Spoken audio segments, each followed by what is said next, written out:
जय हिंद। मैं कुमार सिद्धू एक बार फिर से सिद्धार्थ जी टीचिंग सेंटर में भरपूर स्वागत करता हूँ। मेरे दोस्तों, आज मैं बात करने के लिए आया हूँ जो पंजाब के फिरोजपुर ज़िला में जो प्रधानमंत्री के साथ दुर्व्यवहार हुआ था उसके बारे में मैं चर्चा करने आया हूँ। पहली नंबर बात है, जो प्रधानमंत्री जो आ रहे थे उस राजमार्ग से, जहाँ से जाने के लिए वो थे, वो विमान को मौसम ख़राब होने की वजह से वहाँ के सैनिक ने बोले सर यहाँ पे दिक्कत हो जाएगा, जो अगर विमान उड़ाते हैं तो दिक्कत हो जाएगा। तो उसी विमान से, जिस विमान से जाने वाले थे, उसी विमान से हमारे भारत की प्रथम CDS officer Bipin Rawat sir थे, उनको निधन हुआ था उन्हीं विमान से। तो उस विमान से जब दुर्घटना हुई है तो पहले से आदमी चेता हुआ था, और हमारे भारत की प्रधानमंत्री हुए। कैसू है तो वो भारत के प्रधानमंत्री है, उनको तो गरिमा रखना बहुत ज़रूरी है, क्योंकि वो पूरे भारत की प्रधानमंत्री है, किसी राज्य के या किसी व्यक्ति को प्रधानमंत्री नहीं है। इनको मतलब वहाँ सरकार नहीं है तो उनको वहाँ के प्रधानमंत्री को नहीं है, वहाँ के भी प्रधानमंत्री है। कुछ दिन पहले के मैं ले चलता हूँ, जो 1986 की मैं बात करता हूँ, 1984 की मैं बात करता हूँ, जो 31 अक्टूबर 1984 को इंदिरा गांधी, क्या है, इंदिरा गांधी को मृत्यु हुआ था। उस समय में उनको अपना ही अंगरक्षक जो था उनको गोली मार दिया था, हत्या कर दिया था अपना ही अंगरक्षक।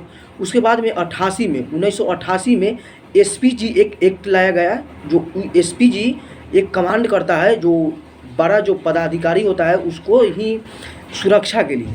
तो भारत की प्रधानमंत्री के सुरक्षा के लिए एसपीजी को दिया गया है। एसपीजी जो हुए, भारत की प्रधानमंत्री जो एसपीजी को जो सुरक्षा गाइड जो करती है, उसको लिए एक ब्लू बुक आती है। ब्लू बुक में ये लिखी हुई है और पूरा चीज़ लिखा हुआ रहता है, कि कैसे गाइड किया जाता है, किस स्थिति में जाया जाता है, किस स्थिति को फॉलो करना है, किस स्थिति में, वो सभी ब्लू बुक में लिखा हुआ रहता है। और एसपीजी जो होती है, जो बहुत हार्ड ट्रेनिंग करके वहाँ पे पहुँचते हैं और प्रधानमंत्री के सुरक्षा में उनके लगाया जाता है। और ब्लू बुक में ये लिखा हुआ है, जो 3 दिन पहले मतलब उस राज्य को सूचना दे दिया जाता है, जो मैं उस राज्य में आने वाला हूँ। तो ऐसा सूचना दिए थे शायद, और वो वहाँ के जो सीएम है जो एक्सेप्ट नहीं कर रहा है। और दूसरा नंबर बात ये है, जो वहाँ के डीजीपी जो हुए, उस डीजीपी को प्रधानमंत्री के साथ ही रहना चाहिए था, लेकिन डीजीपी उनको साथ नहीं था। तीसरा नंबर बात ये है, जो एसपी रैंक के जो अधिकारी होते हैं उनको सिविल ड्रेसों में वहाँ रहना मौजूद होती है। जिस रास्ता से वो गुजरते हैं उस रास्ता से सिविल ड्रेसों में रहना ज़रूरी है, ये ब्लू बुक में भी लिखा हुआ है। तो ये सभी बातें लिखी हुई है। तो 1988 में एसपीजी का गठन किया गया था, और ये बहुत ही अच्छा है, जो भारत की प्रधानमंत्री के सुरक्षा में लगे हुए हैं। और प्रधानमंत्री जी को ये एक स्टेटमेंट आया है, बहुत गलत स्टेटमेंट था। वो स्टेटमेंट था जो किसी अधिकारी को बोले थे, जो आप अपने सीएम को बोलिएगा जो मैं जिंदा वापस आ गए हैं, जो शुक्रिया कीजिएगा। तो ये गलत स्टेटमेंट था। उनको अपना ही देश में, मान लीजिए जी दूसरा देश सुनेगा तो क्या कहेगा, विपक्षी की ही बात अगर विपक्षी पार्टी ही सुनेंगे तो उसको मुद्दा को भारी मुद्दा बना देंगे। तो ये स्टेटमेंट उनको नहीं देनी चाहिए था हमको हिसाब से। और तीसरी नंबर बात ये हुई, जो एसपीजी को जो कमांड होती है, जो इतना हार्ड ट्रेनिंग से वो जाया जाता है, जो उनको भी में कोई टिक नहीं पाएगा। किसी भी आम जनता या किसी भी आदमी एसपीजी के पाछे नहीं टिक सकता था। अगर प्रधानमंत्री आदेश दे देते, उनको तो खैर मनाने जो वो आदेश नहीं दिए, अगर आदेश दे दिए थे तो बहुत क्षति हो जाता, उनको भीड़ में सटना तो बहुत दूर की बात है।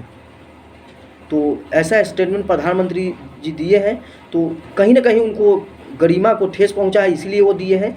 और ये बहुत ऑकवर्ड सी फील होता है जो सुनता है, जो प्रधानमंत्री के बारे में ये सुनता है, जो वहाँ के प्रधानमंत्री को अपना ही देश में जब सुरक्षा नहीं है तो ये बहुत दिक्कत है। अगर दूसरा देश सुनेगा तो मजाक उड़ा देगा। तो इसके लिए आप एसपीजी जो होती है, उनको प्रधानमंत्री की सुरक्षा के लिए लगभग 50 करोड़ की महीना खर्चा होती है सिर्फ सुरक्षा में।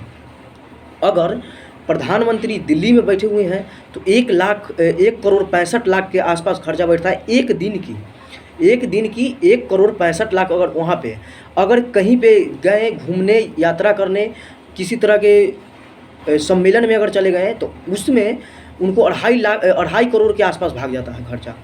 तो उनको सुरक्षा बहुत ही एक कह सकते हैं तो अच्छा है, और सुरक्षा होना भी ज़रूरी है। हमारे भारत के प्रधानमंत्री है। ऐसा भारत की प्रधानमंत्री के साथ ऐसा नहीं होनी चाहिए। और कोई अगर इस तरह के दुर्घटना अगर होता है अगर फिर से हमारा ही देश में, तो बहुत दुखद की बात होगा। इतना दुख होगा जो क्या बताएं। अपना ही देश में अपना ही प्रधानमंत्री को किसी आदमी वहाँ पे नारा उल्टा पुल्टा लगाना, फिर उनको भीड़ में सटना क्या ज़रूरी था।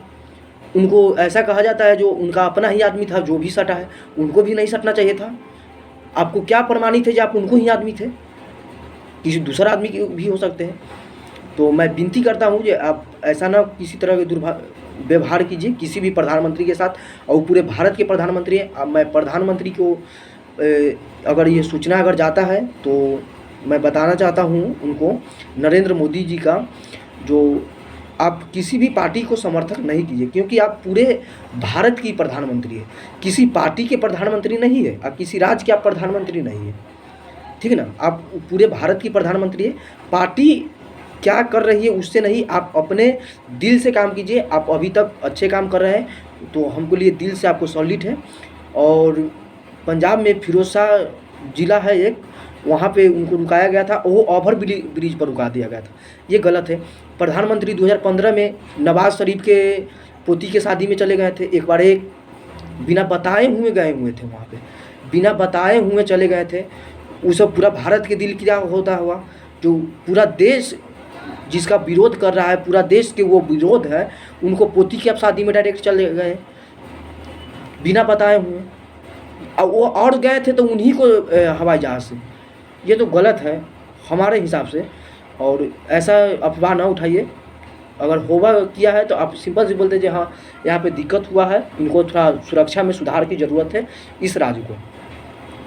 मैं इतना ही बोलना चाहता हूँ, आज के लिए इतना ही है। तब तक के लिए जय हिंद।